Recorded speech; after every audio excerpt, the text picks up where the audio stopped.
Yo les quiero presentar a Diego. Diego, un amigo de muchos años, abogado de inmigración con Diego Galler Law Group, y vamos a hablar un poquito de lo que está pasando ahora. Gracias, Adriana. Gracias a la Cámara. Es un placer estar acá con ustedes el día de hoy. Yo soy Diego Galler, algunos de ustedes me conocen, otros no. Para los que no, ya llevo aquí en Estados Unidos 20 años. Mi acento me delata, soy de Argentina originalmente. Pasé por México, 5 años, los más hermosos de mi vida, muy lindos. Me hice mexicano también, tengo varias nacionalidades. Y hace 20 años llegué a Estados Unidos. Como inmigrante llegué a estudiar a este país. Y después la vida me fue llevando por distintos caminos y aterricé en el área de inmigración. Y en el área de inmigración me he dedicado ya 17 años al tema de inmigración corporativa. Esto es, ayudamos nosotros a empresarios extranjeros, inversionistas, profesionales que quieren venir a Estados Unidos. Y ayudamos también a empresas americanas, empresas que están aquí instaladas en Estados Unidos, a traer personas de afuera para que vengan a trabajar a sus empresas. Y ya tenemos muchos años de relación con Adriana, y cuando subió Trump me dice: Adriana, ¿puedes hacer una charla en la Cámara a ver qué es lo que va a pasar con Trump? Y yo le dije, bueno, vamos a esperar un poquito, porque enero era muy pronto. Vamos a esperar un poquito, vamos a ver qué es lo que sucede. Y ya que empiecen a suceder las cosas, nos sentamos y hablamos, y bueno, acá estamos hoy. Entonces, el objetivo de esto es contarles un poquito, básicamente, qué es lo que está pasando, repetir algunas de las noticias que ustedes ya conocen, pero básicamente hacer una charla, es escucharlos a ustedes, hacerles preguntas. Ahora, yo no soy abogado especialista en deportaciones, yo no soy abogado especialista en asilos políticos, tengo muy buenos colegas que lo son, y esto es una charla general, estos son algunos comentarios generales. La idea de esto no es dar una recomendación específica para cada uno de ustedes, no tomen esto como un consejo legal específico, esto es más educativo. Y si después tienen alguna pregunta, bueno, sepan que hay, no sé, 80, 100 personas alrededor de ustedes, ¿ok? Entonces, la recomendación es que todos los temas que sean como muy personales los podemos platicar después, al final. Así que bueno, cambios en la era de Trump, cambios migratorios en la era de Trump. El denominador común de lo que está pasando hoy en día y la emoción común que ha generado, sobre todo en la comunidad latina y en todos mis clientes, es la de ansiedad y miedo. Eso es lo que ha generado al principio.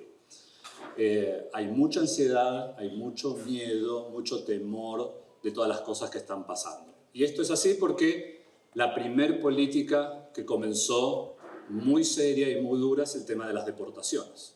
Y es empezar a deportar masivamente gente que no esté legalmente en Estados Unidos, que no tenga sus papeles en orden. Y dentro de esta deportación masiva empezaron a suceder algunas cosas de deportaciones de personas que quizás no deberían haber deportado o que tenían una situación legal que quizás les daba cierta protección, y eso empezó a generar más ansiedad en la gente. Pero yo lo que quiero es como tranquilizar un poco y siempre contarle a las personas, cada una de las políticas que están sucediendo ahora tienen el efecto como de la Coca-Cola, ¿no? O sea, servimos Coca y sube la espuma y después la espuma empieza a bajar. Y sucedió ahora con una de las políticas, por ejemplo, con el tema del TPS. Quienes tengan TPS, muchos deben conocer o que los tienen, o personas cerca que tienen TPS, que en el caso de los venezolanos, el presidente decidió cancelar el TPS para venezolanos, los que venían con el TPS en 2023. Y bueno, yo empecé a tener consultas todos los días, a ver qué opciones tengo, qué opciones tengo, qué opciones tengo. Y algunas personas las tenían, otras personas no las tenían. Pero bueno, hubieron juicios, hubo un juicio federal donde un juez en California dijo stop a esa política, vamos a permitirle a las personas que sigan renovando su TPS en lo que después el juicio continúa. Entonces tomó una medida preventiva temporal para detener esa orden del presidente Trump de cancelar el TPS. Entonces toda esa espuma que había subido, bueno, ahora bajó un poquitito, ¿no? En ese sentido, porque la gente está más tranquila de que puede renovar su TPS. Y así como con el TPS sucedió con otro de los instrumentos que había creado el gobierno anterior, el de Biden, que es el parol humanitario, que es básicamente la posibilidad de haber entrado a Estados Unidos con un permiso especial de viaje patrocinado por una persona en Estados Unidos, y esta presidencia hizo lo mismo, canceló ese parol humanitario. Entonces ahora muchas personas que habían llegado de otros países con un permiso de trabajo y con un permiso legal para entrar al país, muchos de ellos tienen que irse ahora, en principio, el 24 de abril, pero hay un juicio también que esta semana se va a decidir, entonces vamos a ver qué es lo que sucede con eso también. Y este gobierno, ¿qué es lo que podemos esperar de qué va a estar sucediendo con inmigración? Inmigración ha sido una de las, de los temas más importantes desde la campaña, ¿okay? Y las primeras medidas que tomó este gobierno tienen que ver con inmigración. Y así como está tratando de deportar gente que no esté legal en Estados Unidos, por el otro lado está tratando de sacar la Gold Card. ¿Quién tiene 5 millones aquí? ¿No?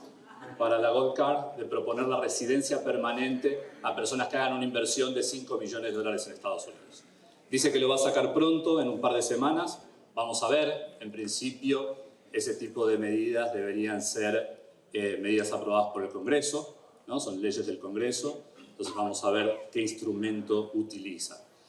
Pero lo que sí es importante es algo que acaba de suceder esta semana con la Corte Suprema, en donde el gobierno de Trump utilizó una ley de 1798, ¿okay? Para deportar gente, que es una ley que se utilizó solamente 3 veces en Estados Unidos, que es básicamente para, en caso de guerra con una nación extranjera y hay extranjeros que pueden generar un problema para la seguridad nacional, poder deportarlos sin ningún tipo, en principio, sin ningún tipo de recurso legal. Entonces se hizo esto, se mandaron como unas 200 personas de Venezuela a El Salvador. Entre ellos fue una persona que justamente temía a las pandillas, y bueno, eso fue uno de los problemas de una persona que fue deportada erróneamente. Pero mandaron a venezolanos a El Salvador a las cárceles que tiene Bukele para las pandillas, para los pandilleros. Y sí es verdad que entre las personas deportadas hay criminales y hay pandilleros. También está sucediendo, y es algo que a mí me preocupa personalmente. Yo soy apartidista, yo no tengo un partido ni demócrata ni republicano. O sea, yo voto por candidatos nada más, no por partidos. Pero lo que a mí me preocupa personalmente es el discurso cuando se mezcla la parte de inmigración con la parte criminal, ¿no? Y de generalizar de que la mayoría de los inmigrantes que están en Estados Unidos de cierto grupo, de cierto país, la mayoría son criminales, cuando sabemos que el 99.8% no es así.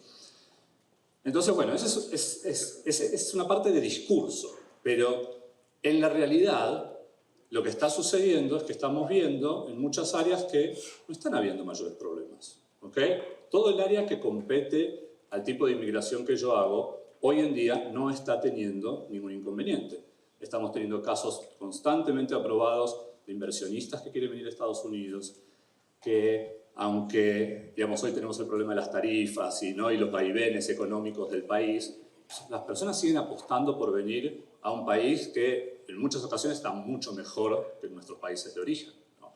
Ejecutivos que quieren venir, profesionales que quieren venir, empresas que están trayendo empleados. Entonces la primera regla es, cuando hacemos las cosas bien y las hacemos en regla y cumplimos bien con la ley, no hay nada que temer, no hay nada que temer.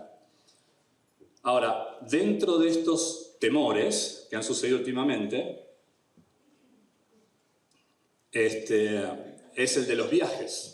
Muchas personas empezaron a llamar a la oficina cuando empezaron a escuchar que había gente que estaba empezando a ser detenida en los aeropuertos, ¿no? Y gente que tenía papeles, gente que tenía green card o que tenía su visa, etc. Y ahí es lo mismo. O sea, hay ciertos grupos de personas, ya aclaró CBP. CBP es quien cuida las fronteras, quien los recibe en los aeropuertos, ¿okay? Estos oficiales, que hay ciertas categorías de personas que pueden ser, a la hora de un viaje, cuestionadas cuando entran a Estados Unidos. Por ejemplo, si una persona tiene green card, ¿no? Que es un temor común, me ha pasado, mucha gente ha llamado a preguntar, yo tengo green card, tengo miedo de viajar, ¿viajo o no viajo? Bueno, nosotros no podemos garantizarle jamás a nadie, a ningún cliente, qué va a pasar en un aeropuerto. Entonces yo no le puedo decir viaje o no viaje. La pregunta es, ¿Tienen ustedes algo atrás que pueda ser perjudicial con esa green card o no? Por ejemplo, ¿tienen algún caso criminal? Hay gente que tiene green card y tiene un caso criminal. Bueno, si tienen un caso criminal y está pendiente, ese caso criminal puede generar hoy en día un problema a la hora de entrar a Estados Unidos y los pueden detener, ¿ok? Y en ciertos casos, dependiendo del tipo de crimen, les pueden inclusive quitar la green card, porque hay ciertos crímenes, ciertos felonies, en donde el gobierno tiene la autoridad de poder quitarles la green card. La green card es un privilegio, no es una obligación para el gobierno dárselas. Se las da a las personas que cumplen con ciertos requisitos. Entonces, ¿tienen un crimen? Bueno, resuelvan el tema criminal primero, antes de estar viajando.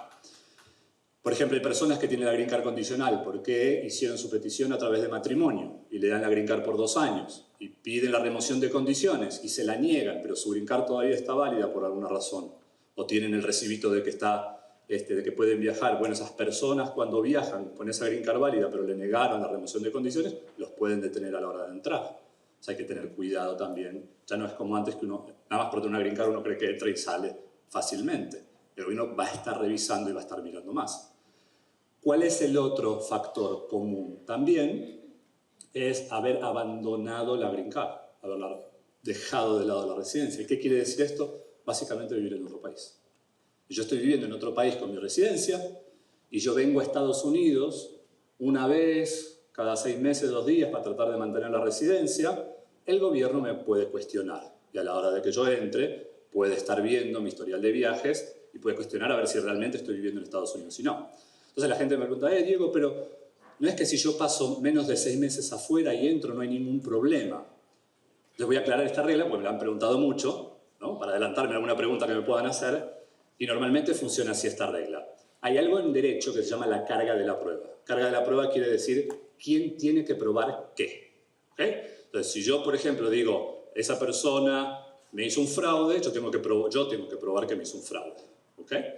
Bueno, en el tema de la carga de la prueba, como funciona en inmigración, es que cuando una persona pasa menos de 6 meses fuera de Estados Unidos y el gobierno quiere acusar a esa persona de que abandonó la green card, la carga de la prueba la tiene el gobierno. El gobierno tiene que demostrar por qué yo abandoné la green card. Si yo pasé más de 6 meses y el gobierno me acusa de haber abandonado la green card, entonces yo tengo que probar que no la abandoné.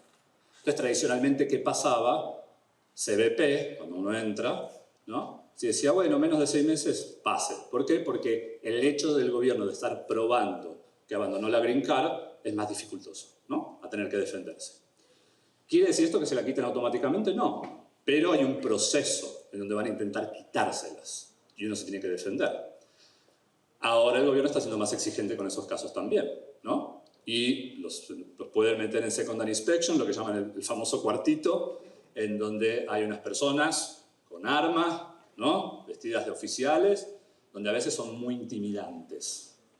Ya muchos conocen experiencias, si no tienen siempre alguien cercano que pasó por ahí. Y en esas situaciones muy intimidantes, uno a veces, con tal de que ya lo dejen salir, dice cosas o hace cosas que a veces pueden ir en contra de mis propios beneficios. Entonces, obviamente, muchas veces, algunos oficiales van a querer forzarlos a que renuncien a la green card ahí. ¿Okay? Entonces, si ustedes sienten que no es una buena idea renunciar a su green card, no renuncien, no firmen ningún papel renunciando a su green card. No tienen que hacerlo, no están obligados. El oficial le dice, si no lo hace, lo voy a encerrar. No es así, ¿ok? No hay obligación de ustedes de firmar ningún papel renunciando a ninguna green card. Entonces, no renuncien a su green card. Si va a haber un proceso, que haya un proceso. Si los quieren acusar, que los acusen. Y después, si ustedes tienen buenas pruebas de que mantienen su casa, de que mantienen su empresa, de que su familia está en Estados Unidos, en general no va a haber mayor problema. Pero claro, si una persona está viviendo afuera, por ejemplo en México, que es muy común, porque el país al ladito, ¿no? Y tengo la green card, vivo allá, y vengo una vez cada 6, 7 meses o 5 meses, 2 días para mantener la green card, bueno, hoy en día el gobierno puede empezar a ver con más lupa ese tipo de casos, ¿ok? Igualmente, casos de fraude. A veces gente obtiene la residencia, a veces la gente obtiene sus visas a través de fraude. Y si el gobierno encuentra fraude, puede ir a revisar casos anteriores. Y ahí sí estamos empezando a ver en este gobierno un poquito más, ¿no?, de empezar a presionar y empezar a ver y empezar a revisar. Entonces, si bien hubieron despidos en inmigración, ahora con esta idea de que están reduciendo el gobierno federal, ¿no?, y vieron que están despidiendo mucha gente, en servicio de inmigración ha pasado lo mismo, pero han fortalecido el área de prevención y fraude. ¿Okay? Están saliendo más inspectores a la calle. En el caso, ya he visto, en el caso de personas que tienen visa de inversión, han ido inspectores a ver si existe la empresa, si es verdad, si la tienen, si es real el negocio que están haciendo. Ya he visto ese tipo de inspecciones que están empezando a suceder. Entonces, esa es otra recomendación. Si alguno de ustedes tiene visa o conoce gente que tiene visa, la visa está atada al propósito de la visa. Si no cumplen el propósito de la visa y vienen y la inspeccionan, ¡pum!, les pueden quitar la visa y los pueden deportar. Ahora, si lo estamos haciendo todo bien, no tenemos que tener ningún temor. No se asusten. Están protegidos. En este caso de la Corte Suprema, que acaba de salir esta semana, diciendo, bueno, está bien, Trump puede usar esta ley para deportar a las personas. Lo que dijo también la Corte es, está bien, pero tienen que tener igual derecho al debido proceso. Es decir, tienen que estar notificados y tienen que tener el derecho de defenderse. Porque antes los subió un avión y los mandó, sin derecho ni siquiera a un abogado. Ahora la Corte dijo eso. Entonces, por lo menos, antes de que suceda esto, aunque pueda utilizar esta ley, bueno, está un poquito, aunque sea contenido. Claro que la mayoría de estas personas no tienen dinero para pagar un abogado. Y como esto no es un tema criminal donde el gobierno les asigna un abogado, el que no tenga abogado, bueno, muy probablemente va a terminar deportado también, ¿no? Pero por lo menos la Corte permitió dar esta protección para que las personas puedan protegerse y puedan tener derecho a un abogado si lo necesitan. Así que, ¿qué consecuencias podemos ver en el futuro? ¿Qué pasó? Pensando en lo que pasó en el primer gobierno de Trump y qué pasó en inmigración, por lo menos en el área en la que me corresponde a mí, empezamos a ver que además del muro físico que querían construir en México, otro de los muros se crearon adentro del servicio de inmigración. ¿Qué quiere decir esto? Que los procesos empezaron a tardarse más. Tiene que ir a solicitar la ciudadanía. Le pusieron un speeding ticket y la pregunta puntual es, ¿eso es un misdemeanor? ¿Es considerado un detrimento? ¿Es considerado algo que pueda afectar la solicitud de la ciudadanía? Normalmente no. Normalmente las aplicaciones de ciudadanía, los tickets de speeding no generan ningún problema. Nada más hay que tener cuidado, porque si se dejó estar 8 años para sacar la ciudadanía, que no se deje estar 8 años para resolver su speeding ticket. Porque los tickets, después me pueden corregir, pero hay ciertos tickets que después sí se pueden convertir en delitos. ¿Ok? Entonces, si uno se deja estar, hasta uno puede ya tener, en ciertas circunstancias, un warrant, ¿ok? Por no haber cumplido lo que tenía que cumplir, si tenía que ir a corte o hacer lo que tenía que hacer, ¿ok? Entonces, en principio no, pero que tenga cuidado y hay que ver también cuándo sucedió. Es bueno que hable con un abogado de inmigración para ver su caso particular de que no lo afecte. Diego, siempre es un placer escuchar y oír tus consejos. Yo he oído a mucha gente con la angustia a la hora de entrar si los llevan al cuartito o algo y les piden el teléfono. Sabemos que no deberían de pedirte el teléfono y que tú puedes decir que no. ¿Cómo realmente debe de actuar cómo debes de actuar en una situación así, como comentas lo del abogado?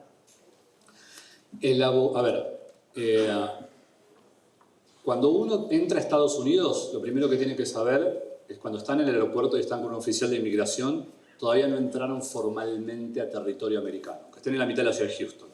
Legalmente todavía no están en territorio americano. Quiere decir, los mandan a secondary inspection, no tienen derecho a un abogado. No pueden ustedes llamar, tengo un abogado. A mí no me dejan ir, yo he querido ir, no me dejan ni siquiera entrar, no puedo ir. ¿Okay? Todavía no hay jurisdicción como para eso. ¿Pueden los oficiales pedirles el teléfono? Sí, pueden pedirles el teléfono. El caso del abogado fue diferente, porque los abogados estamos protegidos por leyes de confidencialidad, ¿okay? Con los clientes. Entonces, no pueden sacarnos ningún elemento que pueda abrir o que pueda quebrar esa confidencialidad entre abogado y cliente, y la única persona que lo puede hacer eso es un juez. Entonces, como abogados, nosotros podemos defendernos y no darles el teléfono, porque yo acá tengo comunicación, ¿no? Como si ese abogado, el 80% de mi oficina está acá. Entonces, yo no puedo decirle que sí, que no. Llegaron a ver igual la lista de contactos nada más de este abogado. Creo que les dio acceso nada más a la lista de contactos y vieron nada más la lista de contactos y nada más. Pero uno no, en realidad uno ahí no puede negarse. Ellos tienen la autoridad de no dejarlos entrar.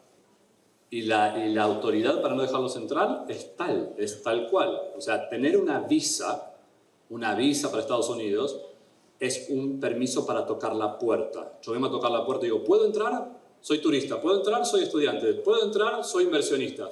Ellos pueden decir sí o pueden decir no. No es obligatorio dejarlos entrar. ¿Okay? Entonces, si tienen sospechas, los van a llevar, les van a hacer preguntas y pueden hoy en día ver los teléfonos. Sí, pueden ver los teléfonos. ¿Te vas a negar al teléfono? Puedes negarte. Pero si después ellos por alguna razón no te dejan entrar, te fuiste. ¿No? Entonces, ahí es, y a veces es catch-22, ¿no? Pues muero por bala o muero por veneno. Pero bueno, si les dejo ver el teléfono y hay algo ahí que no deben ver. Bueno, gracias. Una pregunta compuesta porque quiero preguntarle al condado de Harris. ¿Qué es lo que debe hacer pues de nuevo, una persona que esté acá sin papeles cuando lo paran? Y después, ¿qué es lo que debe hacer cuando se trata de comunicarse a un abogado? ¿Cuáles son los pasos después que debe tomar? Según después de la respuesta que me dé el abogado, por favor. Claro, pues muy importante. Una detención de tránsito es una detención oficial. En ese momento el oficial se va a presentar, le va a pedir su identificación, comprobante de seguro, etcétera, etcétera. Es importante pues mostrar un tipo de identificación. Hay otras personas que dicen, no, prefiero que no muestren nada porque si muestran una identificación de otro país van a saber que posiblemente es una persona indocumentada, pero pues eso trae otros problemas. Entonces, si hay una persona que no muestra una identificación, los podrían llevar a la cárcel a ser identificados a través del sistema de huellas digitales. Eso es cuando se comparte la información de esas huellas digitales con los bancos de datos locales, estatales y federales. Entonces, es mejor mostrar alguna identificación porque si el oficial acepta, o sea, hay situaciones donde oficiales aceptan una identificación que generalmente no son aceptadas o consideradas identificaciones oficiales por la agencia, pero para el propósito de identificarlo lo hacen, les dan la multa y a veces nada más pues siguen en su camino. Entonces es importante mostrar algo, porque al final del día el oficial quiere saber con quién está hablando, si la persona es buscada por asesinato, violación, etc. Es simplemente una forma de identificación para saber con quién estamos hablando. Ahora, algo que no debe ser, por supuesto, es presentar una identificación falsa, fabricada, porque ese sí ya es un delito mayor. Entonces, una multa de tránsito no es considerada un delito grave, pero si ya muestra una identificación falsa, fabricada, alterada, entonces ya eso es algo serio. ¿Contesté su pregunta? ¿Me faltó algo?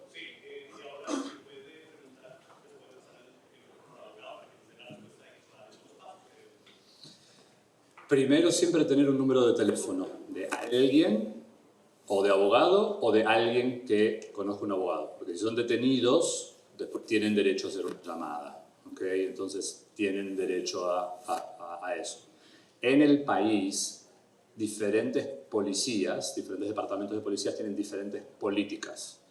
De hecho, lo he visto cercano a Houston, en donde si una persona, en Houston no está pasando, pero, y corríjame, sí, pero en Houston no está pasando que llaman, detienen a alguien y esa persona la ven como indocumentada y llaman a inmigración. Eso no está pasando. Pero hay policías de otros estados, otras ciudades, que sí lo hacen.